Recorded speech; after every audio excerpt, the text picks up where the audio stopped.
Hindi film जगत के लिए आज शोक का दिन है। गुजरे जमाने के मशहूर फिल्म अभिनेता मनोज कुमार हमारे बीच नहीं रहे। 87 साल की उम्र में उन्होंने मुंबई की कोकिलाबेन अस्पताल में अंतिम सांस ली है।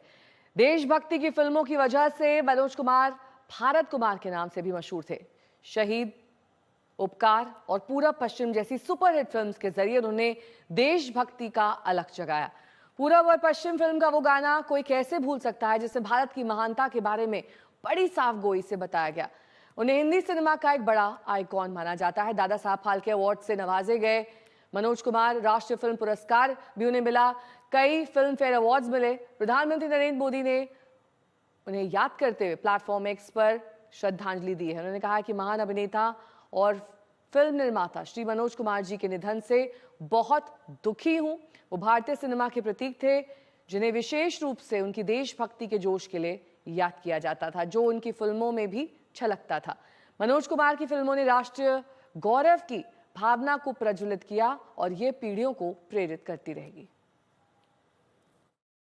मेरे फादर मनोज कुमार जी का देहांत हो गया है आज सुबह 3:30 बजे कोकिला अंबानी हॉस्पिटल में। वो अस्वस्थ थे काफ़ी टाइम से, लेकिन बड़ी शिद्दत से उन्होंने हर चीज़ का मुकाबला किया है और भगवान की कृपा है, शिरडी बाबा की दया है कि वो चैन से आराम से इस दुनिया से गए हैं। कल सुबह उनका क्रेमेशन होगा। बीमारी उनकी काफ़ी सालों से चल रही थी। अभी वो और 2 महीने में 88 इयर्स के होने वाले थे, तो अभी वो 87 में वो स्वर्गवास हुए हैं। सबसे ही बात करते थे, स्पेशली अपने पोतों से और जो भी उनके छोटे नाते थे उन सब से करते थे और बड़े खुश थे। बस थोड़ी तकलीफ में थे क्योंकि अस्वस्थ थे और एज की वजह से थोड़ी तकलीफें थी। बड़ी शिद्दत से उन्होंने हर चीज़ का मुकाबला किया है और भगवान की कृपा है, शिरडी बाबा की दया है कि वो चैन से आराम से इस दुनिया से गए। कल सुबह उनका क्रेमेशन होगा। आप सब लोगों का धन्यवाद। साइन। विद्या मेरी सहयोगी इस वक्त तमाम जानकारी के साथ सीधे मुंबई से हमारे साथ जुड़ गए हैं। विद्या, कितने बजे अंतिम संस्कार का समय रखा गया और उससे पहले पार्थिव शरीर को दर्शन के लिए भी रखा जाएगा?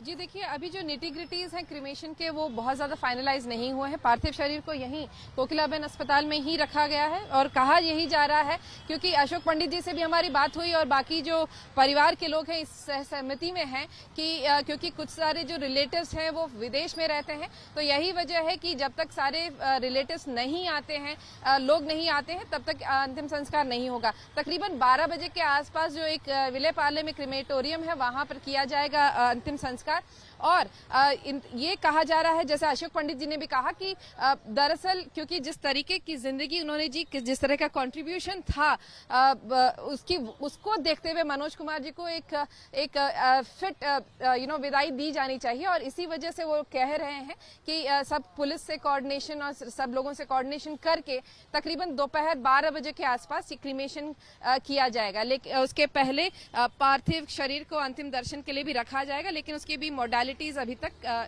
तय नहीं की गई हैं।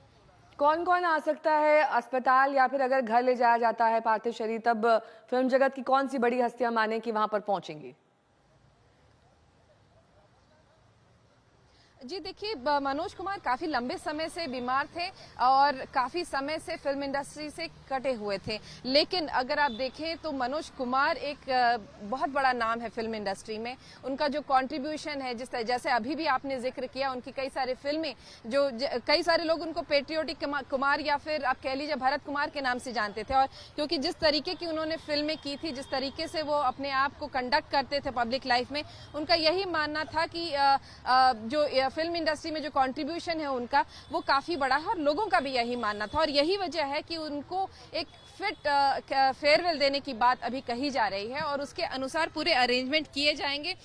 जो बॉलीवुड है उसकी तरफ से भी जो पूरे पुराने इंडस्ट्री के लोग थे जो हैं वो जरूर आएंगे। इसके अलावा काफी सारे लोग जिन्होंने उनके साथ काम किया है वो भी शायद आए, ऐसा उम्मीद की जा रही है। ठीक है, बने रहिए हमारे साथ। तो फिल्म जगत में शोक की लहर है। फिल्मकार अशोक पंडित क्या कुछ कह रहे हैं, सुनिए।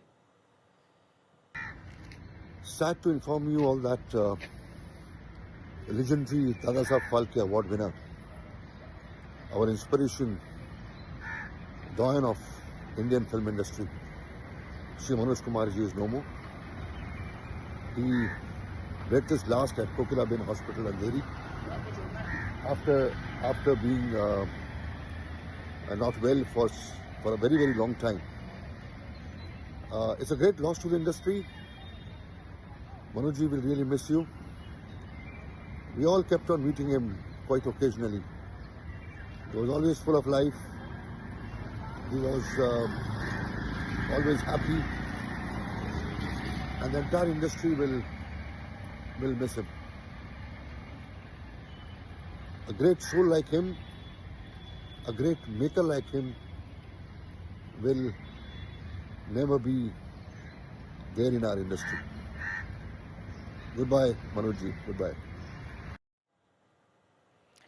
विद्या मेरी सहयोगी जुड़ गई हैं तमाम जानकारी के साथ। विद्या, जो दर्शक मनोज कुमार के फैंस थे, बहुत सारे ऐसे लोग हैं जो उनकी फिल्म्स को सिर्फ इसलिए देखते थे क्योंकि देशभक्ति से सराबोर होती थी।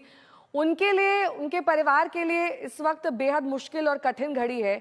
लेकिन क्या हम माने, एक तरीके से जो लंबा उनका ये बीमारी का वक्त चला, जैसा कि उनके बेटे भी जानकारी दे रहे थे, उसके बाद कोकिलाबेन में कब से ट्रीटमेंट हो रहा था? जी देखिए, बताया यही जा रहा है कि तकरीबन 1 महीने से वो अस्पताल में ही थे। हालांकि वो बीमार काफ़ी लंबे समय से थे, मतलब उनकी बीमारियों से ग्रस्त वो काफ़ी सालों से थे, लेकिन कुछ ज़्यादा कॉम्प्लिकेशंस हो गई थी। इसकी वजह से 1 महीने पहले उन्हें अस्पताल लाया गया था और तब से वो अस्पताल में ही थे।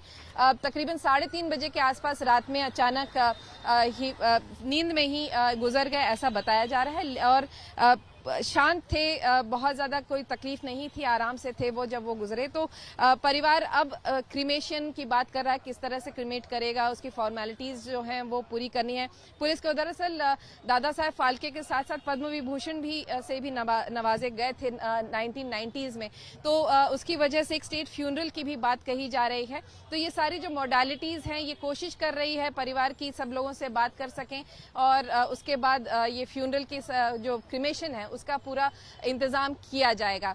इसके साथ ही यही बताया जा रहा है कि जो मनोज कुमार हैं वो क्योंकि लंबे समय से बीमार थे, काफी सारी परेशानियां थी।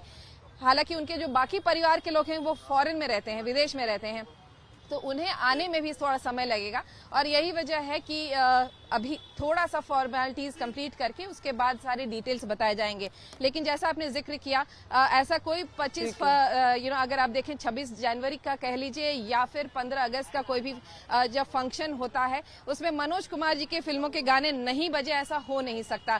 उनके गानों से ही शुरुआत होती है कई बार और जिस तरीके का उनका कॉन्ट्रीब्यूशन रहा है पेट्रियाटिक फिल्म्स के साथ ही ले लीजिए या फिर उनके अंदाज से, जिस तरीके से वो एक्टिंग करते थे, कई सालों तक लोगों ने कॉपी किया था, कई सारे लोग इस बात का जिक्र भी करते थे। तो मनोज कुमार, बहुत सारे अगर पुरानी फिल्में के जो शौकीन लोग हैं उनके जहन में मनोज कुमार अभी भी हैं और अभी भी लोग उनको जिक्र उनका करते हैं। बहुत बहुत शुक्रिया इस तमाम जानकारी के लिए आपका।